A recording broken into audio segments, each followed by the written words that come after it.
सच्ची प्रार्थना। आज की इस वीडियो में, आज के इस प्रेरक प्रसंग में आप सभी लोगों का मैं स्वागत करता हूं।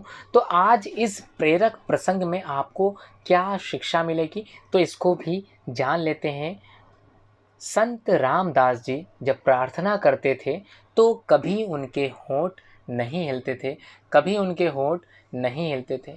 शिष्यों ने पूछा, हम प्रार्थना करते हैं तो होंठ हिलते हैं, हम जब भी प्रार्थना करते हैं तो हमारे होंठ हिलते हैं, आपके होंठ नहीं हिलते। आपके होंठ क्यों नहीं हिलते? आप पत्थर की मूर्ति की तरह खड़े हो जाते हैं। आप कहते हैं क्या है अंदर से, तो आप कहते हैं क्या है अंदर से, तो इसको देखते हैं आगे। क्योंकि अगर आप अंदर से भी कुछ कहेंगे तो होंठों पर थोड़ा कंपन आ ही जाता है, थोड़ा कंपन आ ही जाता है। चेहरे पर बोलने का भाव स्पष्ट दिखाई जाता है, स्पष्ट दिख ही जाता है, लेकिन वह भाव भी नहीं आता आपके चेहरे पर, वह भाव आपके चेहरे पर भी नहीं आता है। तो ऐसा क्यों होता है? संत रामदास जी ने कहा, मैं एक बार राजधानी से गुजरा और राजमहल के सामने द्वार पर मैंने सम्राट को खड़े देखा और एक भिखारी भी खड़े देखा। वह भिखारी बस खड़ा ही था, वह भिखारी बस खड़ा ही था।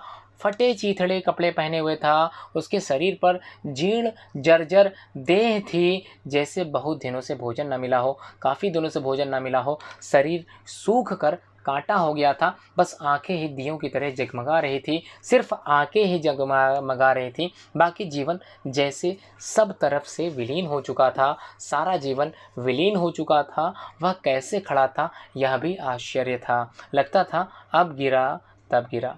सम्राट उससे बोले, बोलो क्या चाहते हो? उस भिखारी ने कहा, अगर आपके द्वार पर खड़े होने से मेरी मांग का पता नहीं चलता तो कहने से क्या ज़रूरत है? तो कहने की कोई ज़रूरत नहीं, कहने की कोई ज़रूरत नहीं। क्या कहना है? और मैं द्वार पर खड़ा हूँ, मुझे देख लो, मेरा होना ही मेरी प्रार्थना है। क्या कहना है? और मैं द्वार पर खड़ा हूँ, मुझे देख लो, मेरा होना ही मेरी प्रार्थना है, मेरा होना ही मेरी प्रार्थना है। संत रामदास जी ने कहा, उसी दिन से मैंने प्रार्थना बंद कर दी। मैं परमात्मा के द्वार पर खड़ा हूँ, वह देख लेंगे मैं क्या कहूँ, मैं क्या मांगूँ उस भगवान से जिसको मेरे अंतर मन की समस्त बातें पता है। वो मेरे स्वभाव को, मेरे इस स्वभाव को देख लेगा, वह स्वयं ही समझ जाएगा कि मुझे किस चीज़ की आवश्यकता है, मुझे किस चीज़ की आवश्यकता है। मैं परमात्मा के द्वार पर खड़ा हूँ, वह खुद ही देख लेंगे कि मैं क्या चाहता हूँ, मुझे किस चीज़ की आवश्यकता है। अब मैं क्या कहूँ उससे, क्या मांगूँ उससे? अगर मेरी स्थिति कुछ नहीं कह सकती तो मेरे शब्द क्या कह सकेंगे? जब मेरी स्थिति इतना कुछ कह देती है तो मेरी स्थिति से ही पता हो जाना चाहिए कि मुझे क्या आवश्यकता है। अगर वह मेरी स्थिति नहीं समझ सकते तो मेरे शब्दों को क्या समझेंगे? अगर वो मेरी स्थिति ही नहीं समझ सकते तो मेरे शब्दों को क्या समझेंगे? अतः भाव व दृढ़ विश्वास ही सच्ची परमात्मा की याद के लक्षण हैं। यहाँ कुछ मांगना शेष नहीं रहता, यहाँ कुछ भी मांगना शेष नहीं रहता।